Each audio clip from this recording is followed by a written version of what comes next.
Hello friends, welcome to my channel VV rider. दोस्तों, ये video मेरे नैनीताल ट्रिप की है। नैनीताल से अल्मोड़ा, अल्मोड़ा से बागेश्वर की।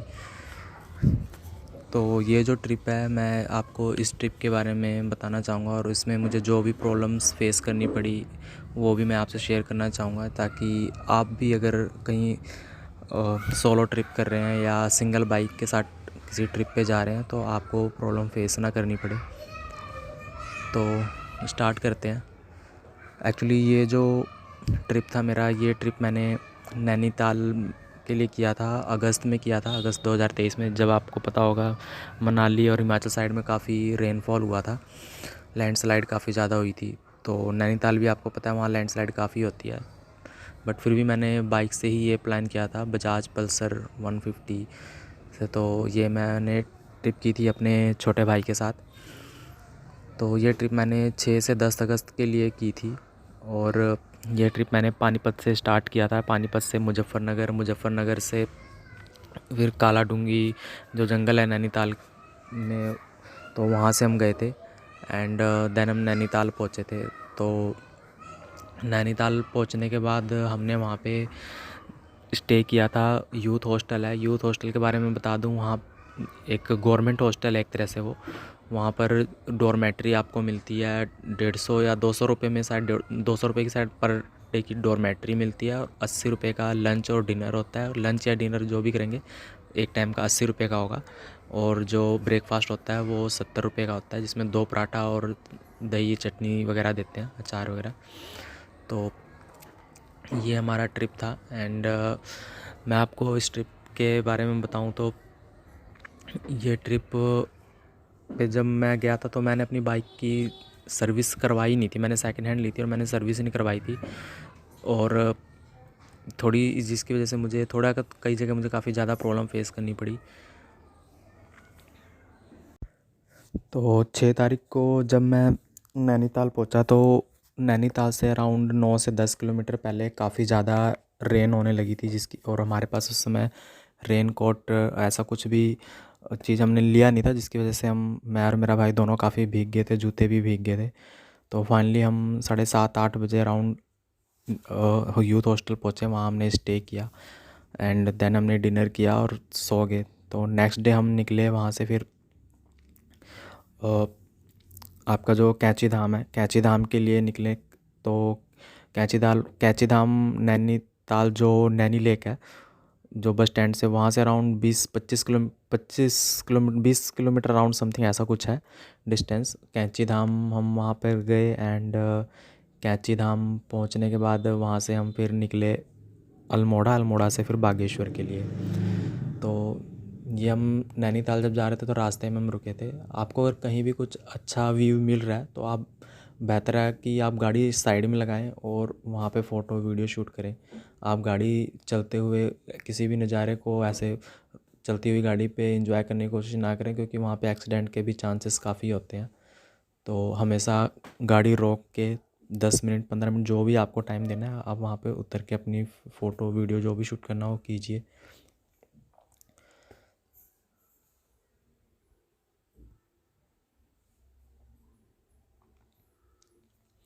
इसके बाद हम लोग वहाँ से आगे निकल गए। और क्योंकि रेनी थोड़ा सीज़न था वहाँ पर, उसमें थोड़ा क्या काफ़ी रेनी सीज़न था, जिसकी वजह से आप देख सकते हैं वहाँ पे फॉग भी काफ़ी था। और फॉग में आपको भी पता है गाड़ी चलाना इतना इजी होता नहीं है। तो फॉग जब भी रहे तो आप गाड़ी ध्यान स्लो चलाएं, मतलब तेज़ ना चलाएं वहाँ पे, क्योंकि इस गाड़ी भी स्लिप करने के चांसेस होते हैं। ऐसा नहीं है कि सिर्फ एक्सीडेंट हो सकता है, टक्कर लग सकती है किसी दूसरी गाड़ी से, स्लिप भी गाड़ी हो जाती है। अगर गाड़ी अच्छी है और उसका टायर चौड़े वाले हैं तो तब आपके लिए कंफर्टेबल है, तब आप इजीली मूव कर सकते हैं वहाँ पर।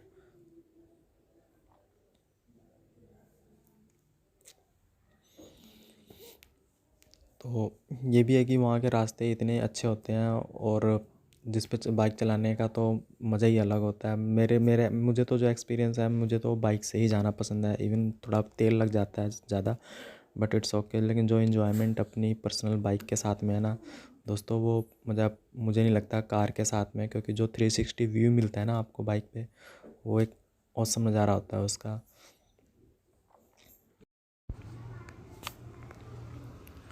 बीच बीच में इस तरह से छोटे छोटे टेंपल भी पड़ते हैं, और आप चाहें तो वहाँ भी रुक के कुछ फ़ोटो क्लिक कर सकते हैं। आप देख सकते हैं जब मैं अगस्त में गया था तो वहाँ का वेदर कितना कूल था, कितना अच्छा वेदर था उस समय। और लोग जिस तरह से कहते हैं कि रेनी सीजन में मत जाओ, वहाँ पे लैंडस्लाइड बहुत ज़्यादा होती है। तो दोस्तों मेरा जो अपना पर्सनल एक्सपीरियंस मैं सिर्फ वही शेयर कर रहा हूँ। मैं बताऊँ तो मतलब देखो, अगर आप बाइक से हैं तो रास्ते जो ख़राब होते हैं वो इतने ज़्यादा ख़राब नहीं होते नैनीताल में कि आप बाइक से ट्रैवल ना कर सकें। बट यस, ये इस चीज़ के लिए मैं श्योर हूँ, अगर आप 4 व्हीलर से जा रहे हैं, रेनी सीजन में बता रहा हूँ, तो रेनी सीजन में वहाँ पर जो लैंडस्लाइड होती है, वहाँ लैंडस्लाइड मतलब इतनी लैंडस्लाइड हो जाती है कि मतलब आप 4 व्हीलर तो लेके नहीं निकल सकते, क्योंकि अगर आप क्योंकि नीचे से मिट्टी खिसक जाती है, ऊपर से अगर आपको रास्ता दिख भी रहा है साफ़ है, तो बहुत ज़्यादा चांस है कि जैसे ही आप कार लेके उस पर जाएंगे तो वो नीचे धंस जाएगी ज़मीन। लेकिन 2 व्हीलर में क्या फ़ायदा है कि 2 व्हीलर में आप ईज़िली साइड से निकल जाते हैं। ये जो इस समय जो आप रास्ता देख रहे हैं, ये मैं कोसी रिवर के साथ में जा रहा था अल्मोड़ा की तरफ।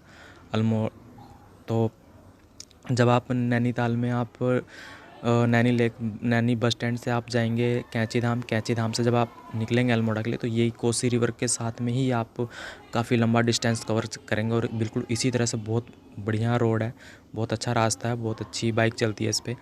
बहुत रेयर चांस है कहीं कहीं पे अगर लैंडस्लाइड या किसी वजह से लाइक मीन्स अगर रोड ख़राब है या रोड थोड़ा सा ब्लॉक हो गया लैंडस्लाइड की वजह से, अदरवाइज़ तो रोड ये बहुत अच्छा है और बहुत ही अच्छा व्यू आता है, क्योंकि दोनों तरफ पहाड़ और ग्रीनरी और बीच में एक रिवर।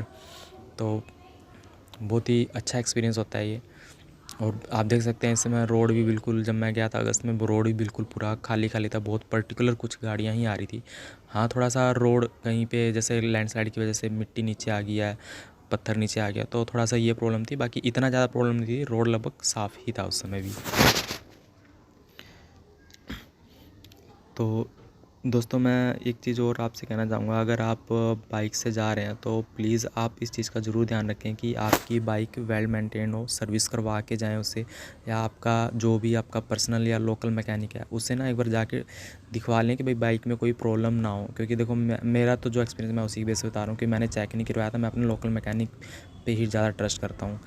तो ले तो गया मैं बाइक, उसमें मैंने सर्विस नहीं करवाई, इंजन ऑयल कुछ भी नहीं डलवाया। तो हुआ ये कि मतलब बाइक से गए, तो जब हम अल्मोड़ा से आगे बागेश्वर पहुंचने वाले थे, बागेश्वर से 15-20 किलोमीटर पहले ही हमारी बाइक में वहाँ प्रॉब्लम आ गई थी। मतलब गाड़ी ने पिकअप लेना बंद कर दिया था, उसका जो क्लच प्लेट थी बिल्कुल पूरी की पूरी डैमेज हो चुकी थी, बिल्कुल भी खिसक नहीं रही थी।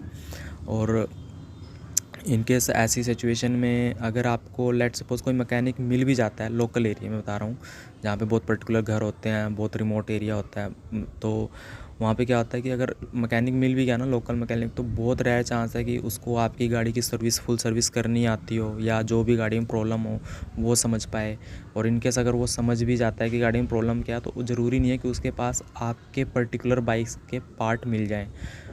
तो ये बहुत बड़ी प्रॉब्लम है, क्योंकि मुझे भी एक लोकल मैकेनिक मिला था जहाँ मेरी गाड़ी ख़राब थी। तो एनी हाउ मुझे थोड़ा सा ज़्यादा 300-400 मीटर आगे जाके एक मोड़ था, वहाँ पे मैकेनिक मिला, लेकिन उसको कुछ भी आइडिया नहीं था गाड़ी के बारे में। हालांकि दुकान ठीक ठाक थी, इतनी छोटी दुकान भी नहीं थी, लेकिन उसको गाड़ी के बारे में आइडिया नहीं था, लेकिन वो गाड़ी ठीक नहीं कर पाया। नेसेसरी मैंने इंजन ऑयल डलवाया, जिसमें मेरा 450 रुपये वेस्ट हुआ वो, एंड कोई सोल्यूशन हुआ नहीं। तो और क्योंकि बागेश्वर से 15 किलोमीटर पहले अगर मैं बताऊं तो वो बिल्कुल खाली एरिया, जैसे ये आप देख रहे होंगे वीडियो में, इस समय बिल्कुल इसी तरह से बिल्कुल खाली एरिया था वहाँ पर। बहुत ही पर्टिकुलर एक दो घर थे, 2-3 घर ऐसे ही।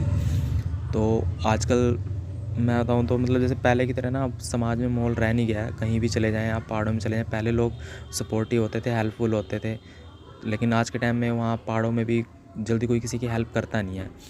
तो क्योंकि मैं तो वैसे भी यार पानीपत हरियाणा से गया था, तो यार मैंने तो जब बताया तो थोड़ा सा वो लोग भी मतलब नहीं करना चाह रहे थे, क्योंकि हरियाणा के लोगों की थोड़ी इमेज भाषा की वजह से यहाँ पर थोड़ा सा इमेज जैसी बनी पड़ी है कि नहीं यार ये लोग ऐसे होते हैं वैसे होते हैं। तो लेकिन बट मैंने काफ़ी रिक्वेस्ट करी, मैंने अपने बारे में सब कुछ बताया, तो काफ़ी देर के बाद मतलब लगभग आधा घंटा लगा, वो लोग मान गए।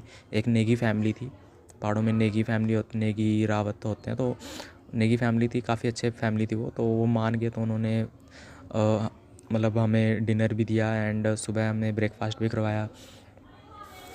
तो फैमिली काफ़ी अच्छी थी, कोई चार्ज नहीं लिया उन्होंने। हमने देने की कोशिश भी करी बट उन्होंने नहीं लिया। ये जो देख रहे हैं ये कैंची धाम के आसपास ही है ये झरना। तो वापस आते हुए मैंने यहाँ पे बात लिया था। एंड ये जो वीडियो में अभी आप देख रहे हैं ये कमल ताल है, जो कि आपका जैसे कई ताल पड़ते हैं तो उनमें से ही एक है। तो यहाँ पर हमने थोड़ी देर एंजॉय किया एंड फ़ोटोशूट किया। ये आप देख रहे हैं ये नैनीताल में जो मेन ताल है नैनीताल का वो यही है। नैनीताल बस स्टैंड के साथ में, ये बस से जाएंगे तो बिल्कुल साथ में ही वहीं पे है। तो उस समय अगस्त में जब मैं गया था तो अगस्त में उस समय का ऐसा कुछ वेदर था वहाँ पर, बहुत ज़्यादा पब्लिक नहीं थी उस समय। तो होटल्स वगैरह और बाकी फैसिलिटी बहुत इजीली अवेलेबल थी और कम रेट पे अवेलेबल थी। ऑफ सीज़न में जाने का यही बेनिफिट है। मैं अपने भाई के साथ में गया था, ये बाइक है मेरी।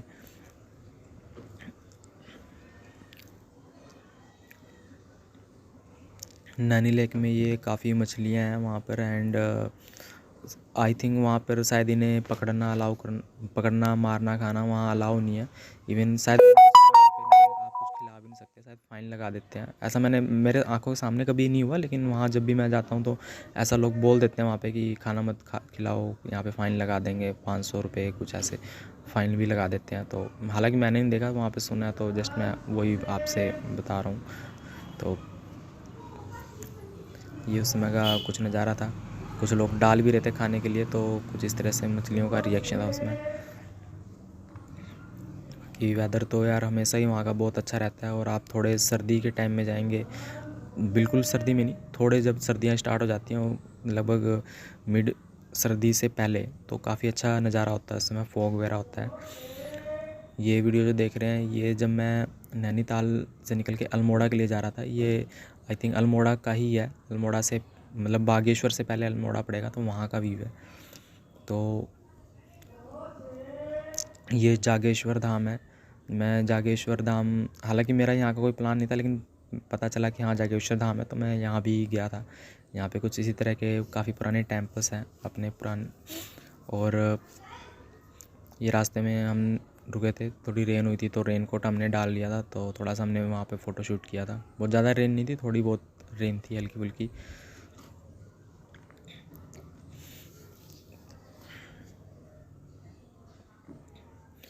ये आप देख सकते हैं ये गोलू देवता टेम्पल है। मेन गोलू देवता टेम्पल जो मेन है वो आपका पिथौरागढ़ में है, लेकिन ये भी एक टेम्पल है। तो और वैसे भी आपको अगर पहाड़ियाँ तो पता, उधर गए तो पता है गोलू देवता टेम्पल बहुत फेमस है। हेलो गाइस, आओ तो दोस्तों मैं आपको बाइक के बारे में बताऊं तो दरअसल क्या हुआ था एक बार, तो आप लोग भी इस चीज़ का ध्यान रखें। एक बार क्या हुआ था, बाइक बरसात की वजह से मैंने जो टंकी के जो ऊपर जो लोग होते हैं जहाँ से पेट्रोल डालते हैं, मैंने वहाँ पे पॉलीथीन लगा दिया था ताकि इसके अंदर पानी ना जाए, क्योंकि मेरी गाड़ी में प्रॉब्लम आ रही थी ये। तो मैंने पॉलीथीन लगा दी, पॉलीथीन लगा के बंद किया, तो दोस्तों उसके अंदर ना हवा जानी ही बंद कर दी। और बहुत तेज़ रेन हो रही थी उस समय, तो गाड़ी ने चलना ही बंद कर दिया। शायद उसके अंदर हवा ही नहीं पास हो रही थी, इस वजह से मैं भी। तो थोड़ी देर तक मैं काफ़ी परेशान रहा। फिर मैंने टंकी खोली, टंकी खोल के मेरे भाई ने कहा कि एक बार टंकी खोल के चेक कर। तो टंकी खोल के जब मैंने किया तब तुरंत स्टार्ट होगी। तो हमें पता चला कि मतलब टंकी को कभी भी बिल्कुल एकदम सील, एकदम टाइट नहीं करना चाहिए। हेलो तो गाइस, गाड़ी को बिल्कुल भी एकदम सील टाइट ना करें, क्योंकि उसको भी एयर की ज़रूरत होती है। तो ये प्रॉब्लम थी। एंड जब मैं जा रहा था बागेश्वर से लगभग 15-20 किलोमीटर, जब मेरी बाइक ख़राब हुई थी, जब मैं नेगी फैमिली के यहाँ पे मैंने स्टे किया था, तो एक्चुअली क्लच प्लेट ख़राब हो गई थी, जिसकी वजह से मतलब अनएक्सपेक्टेड मेरा 1700 रुपये का वहाँ पर अननेसेसरी मेरा खर्चा हुआ। क्लच प्लेट लगवाई, सर्विस वगैरह सब लगा के मेरा लग गया था इतना। तो ये क्योंकि ट्रिप पे क्या होता है दोस्तों, जब भी कुछ अनएक्सपेक्टेड कोई भी अगर इंसिडेंट आपके साथ होता है तो मतलब बहुत ही दिमाग ख़राब होता है। लाइक लेट्स सपोज आप कहीं जा रहे हैं, इवन अब देखो मेरा तो क्या सिस्टम है कि तेल कितना भी लग जाए घूमने में कोई इशू नहीं है, लेकिन अगर 5 रुपये का पंचर लगवाना पड़ जाए दिमाग ख़राब जाता है। क्योंकि यार उसमें ना टाइम बहुत वेस्ट होता है इन सब चीज़ों में। और जल्दी सर्विस पहाड़ी एरिया में आपको मैकेनिक मिले, सर्विस मिले तो बहुत कम चांस होते हैं। इसलिए अपनी तरफ से एटलीस्ट छोटे मोटे इक्विपमेंट्स जो होते हैं वो लेके चलें। तो दो चीज़ें जो मैंने इसमें फेस करी, एक तो जो टंकी पे मैंने पॉलीथीन लगा दिया था, तो इस चीज़ का आप लोग भी ध्यान रखें, हवा ज़रूरी है उसको, और सर्विस गाड़ी की करवा के ही चलें। तो ये इस चीज़ का भी ध्यान रखें आप लोग।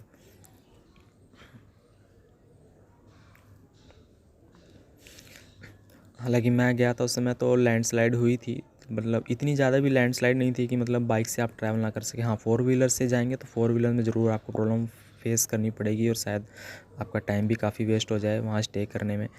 तो मेरा एक्सपीरियंस तो यही है कि आप 2 व्हीलर से अगर ट्रैवल कर रहे हैं तो अच्छा है। और 2 व्हीलर में भी अगर मैं आपको बताऊं तो अगर आप सिंगल बाइक के साथ में जा रहे हैं, अकेले या 2 लोग, तो आपकी गाड़ी की सर्विस अच्छी होनी चाहिए और गाड़ी की कंडीशन अच्छी होनी चाहिए, तभी आप ट्रैवल करें लॉन्ग डिस्टेंस पहाड़ी एरिया में, क्योंकि बहुत रिमोट एरियाज़ होते हैं। और अगर नहीं तो आप 2 लोग, एटलीस्ट 2 बाइक मतलब जाए साथ में, 2 या 3 बाइक, चाहे जितने लोग जा रहे हो, लेकिन 2 या 3 बाइक आप ज़रूर जाएं, ज़रूर लेके ही जाएं, या 2-3 फ्रेंड्स के साथ जाएं, 2-3 बाइकें रहें, क्योंकि अकेली बाइक में अगर प्रॉब्लम आ गई तो आपको बहुत दिक्कत आने वाली है। ये देख सकते हैं उस समय लैंडस्लाइड हुई पड़ी थी, तो लैंडस्लाइड हुई थी लेकिन फिर भी मतलब इतना था कि आप बाइक लेके ईज़िली निकल सकते हैं, क्योंकि किसी किसी जगह पे लैंडस्लाइड ऐसी हुई थी कि नीचे से पूरी मिट्टी खिसक चुकी थी, ऊपर से सिर्फ आरसीसी रोड की परत थी। कहने का मतलब ये है कि अगर हैवी गाड़ी उस पर से जाए या 4 व्हीलर जाए तो वो तुरंत तुरंत नीचे नीचे बैठ जाएगी। तो देख सकते हैं जगह जगह पे इस तरह से लोग लगे रहते हैं, जो गवर्नमेंट की सर्विसेज हैं वो तो रोड जो ब्लॉक हो जाते हैं लैंडस्लाइड से, वो उसको साफ़ करते रहते हैं। तो देख सकते हैं हमें भी रास्ते में एक दो जगह कुछ इस तरह से मिले थे ब्लॉकेज, तो गाड़ियाँ लगी हुई थी साफ़ करने के लिए। दोस्तों, इस ट्रिप में जो मेरा टोटल कॉस्ट हुआ था वो लगभग 9,000 का आया था। तो ये मेरी ट्रिप की फुल वीडियो और डिटेल्स हैं। अगर आपको ये वीडियो इन्फॉर्मेटिव लगी हो और अच्छी लगी हो तो प्लीज़ वीडियो को लाइक करना एंड चैनल सब्सक्राइब करना।